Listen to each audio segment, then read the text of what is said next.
Today we are talking about the 70s style living room. This was a bold departure from the minimalism of the 1960s to a colorful and eclectic look.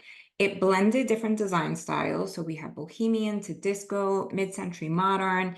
Living rooms in this style had a vibrant color palettes, funky patterns, and an eclectic mix of textures and materials. This style has been making a comeback ever since the younger generation caught on to its beauty, and it's seen in everything from fashion to interior design. I'm Nikki D, and I'm your go-to resource for design inspiration, furniture, and decor that's going to make your home look like you hired a designer. Be sure to subscribe so that you get future bell notifications. Let's get started. What is the 70s interior design style? It's a reflection on the free spirit and optimism of this time period. It included earthy tones, geometric patterns, and a mix of textures. We had things like shag rugs, wicker furniture, and reflective surfaces, because remember, we were going to the moon during this time. The colors that were popular are going to be our mustard yellows that was used in everything from walls to furniture and accessories to appliances. We have burnt orange, which was combined with browns, greens, and whites. Avocado green was literally in everything from appliances to walls and furniture. I was born in 1974. My mother decorated in the 70s, so it extended into my childhood because obviously when you decorate, it doesn't get changed for at least 10 to 15 years. So we had olive green countertops, we had an olive green fridge, brown cabinets. I mean, it was the 70s. There was terracotta that was used to ground those bolder colors, chocolate brown that was used in furniture, in cabinets, in accents, mustard brown, which was a lighter version of that chocolate brown, was used in everything from walls to upholstery. Metallic accents like chrome, gold, and copper help tie all those looks together.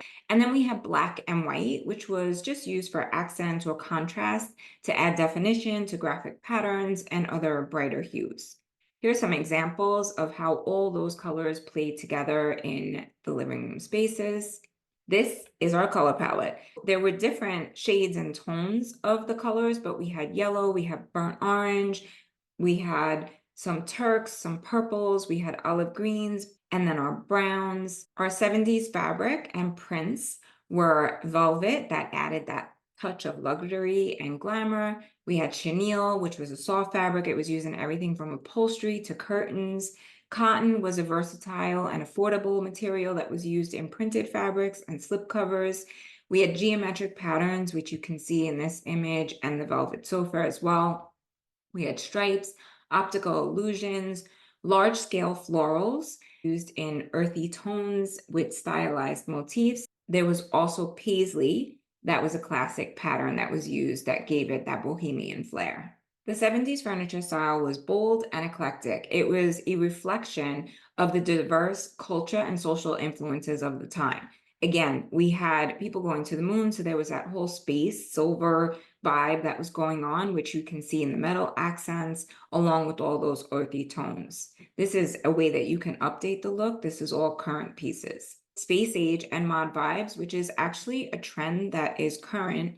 This is going to have metal accents. So silver, we might have dripping metal. We have it in everything from coffee tables to chairs, counter stools. It's mixed with plush velvet fabrics that give it that softness. Metal can come off as cold if you don't add plush fabrics like velvet or boucle to soften it and give it a warmer edge.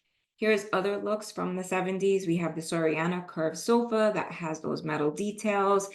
These were plush, low-slung sofas with curves, often upholstered in vibrant velvets and patterned textiles. This is an example of the swivel bucket chair. These had a scoop back that was plastic, a high back, and then we have coffee tables with smoked glass tops and metal accents. Earthy and organic materials were used, so we had rattan and wicker furniture mixed into this design style. Those natural materials were used in everything from armchairs to hanging chairs, coffee tables, and lampshades. And this brought in a touch of the outdoors and really created a relaxed and earthy atmosphere. So here you can see we have a room divider We have the swing chair, a coffee table, mixing it with that natural material that gives it that bohemian styling. We also had natural wood being used in the 70s. We had macrame, that was a popular material, so macrame mixed with woods.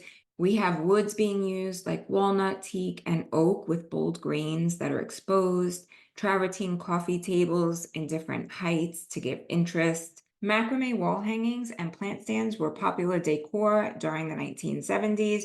We had macrame in everything from plant stands to chairs to lampshades, basically everything, and it got that bohemian touch to it. Macrame is actually the art of knotting cords, which you can see here in these plant hangings. We also had lava lamps during this time period, the mushroom lamp, which has made a comeback, macrame shades on pendants and on lamps, that vintage record player that's made a comeback as well and has been popular with the younger generation. And then organic shapes are also mixed in. Statement pieces and conversation pieces were a thing during the 70s. We had beanbag chairs, which are super fun. They came in all different sizes, shapes, and colors. They're great cozy seating for adults and kids. This is a version that was in our house recently. There's faux fur came about also in the 70s. So that was a popular material, which you can see adapted here. Then we have the conversation pits. So we had sunken living rooms, which were these cool spaces that you kind of just hung out, and it encouraged catching up with friends or enjoying movie night. The current day pit sectional is a great adaptation from that style. So here's some sofa styles from the 70s, which are just super cool and trendy and unique. We have the Bellini sofa, the lounge sofa with that channel tufting in the leather, the pit sofa look, the terrazzo sofa, which you saw in the image above. And then we have the velvet Soriana sofa. So mixing that velvet with the coolness of the metal and that warm rust tone to just warm it up and make it feel cozy. This is an example of that sunken living room vibe where you have that just that sofa and it's just super cool and loungy. Our velvet, our earthy materials. Here's another example with the velvet sofa. We have the sleek arms mixed with that shag rug in the geometric pattern. We have our wicker detail in our room divider in the back, and then loads of greenery because we were bringing the outdoors in. So how do we decorate in the 70s style? So you want to include furnishings and decor that have that iconic vibe. The furniture should have bold curves, tufting detail, and vibrant colors. We want to accessorize with vintage pieces like a shag rug or textured fabric that's going to give it that authentic look. And then include vintage accessories like we saw, the record player, the lava lamps, macrame wall hangings, mirrored disco balls, all will give that fun, cool vibe. Here you can see some 70s spaces that are very bold and accentuated, but if you combine these with neutral, I always recommend using neutrals as your base because they're much more affordable to change out your accessories and your decor items than your large sofa or your coffee table. Again, we want to add plants for a nostalgic look, fiddle leaf fig, peace lily for a pop of greenery, and to imitate that indoor plant trend that was popular during that time period. Here's some images where you can see the plants just incorporated even with our green sofa. So it's an overabundance of the color green and olive and avocado and mixed together with the greenery. And then the yellows really give it that pop of sunshine to brighten it up. So blending the 70s style with your modern living room. How do we do this? So we want to mix old with new. So you want to start with a statement piece, such as a bold pattern armchair or a pair of floral curtains. You don't have to go over the top when you're trying to add a style into your home. If you have a neutral grounding already, you can just add in pillows or artwork or an area rug that's going to really change the look and feel of your space. So mix and match patterns and colors. Be sure to maintain a cohesive overall look. So you don't want to go with too many patterns. Pick a focal point, either your rug or your artwork, and use that as a jumping off point to create your room. Use earthy, nature-inspired palette with iconic 70s patterns. Here's a great example of all the colors in wall art. This was a dorm room, and you can see the mushroom lamp, the flower motif in the colors of the 70s.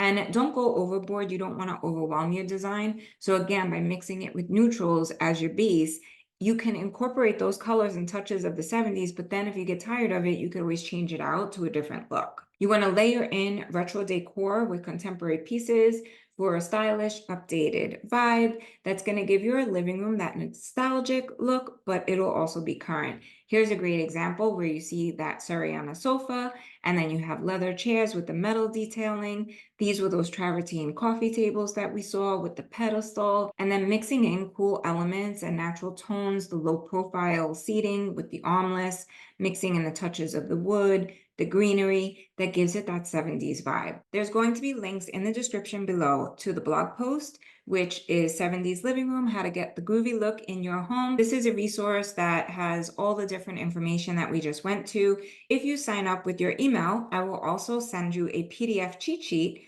of the presentation that you just watched. There is also a link to the Pinterest board for the 70s living room, and that has all the different images that you saw in the presentation and different ideas and inspiration for how you can bring it into your home, with even cool artwork that you could do, or pendant lights, different furniture pieces, styling, and just adding small touches will make a big impact in your home. So I hope this was helpful. I hope you learned how you can incorporate the look of the 70s in a subtle way or a bold way. Be sure to like and subscribe so that you get future notifications, and leave a comment what you'd like to see next.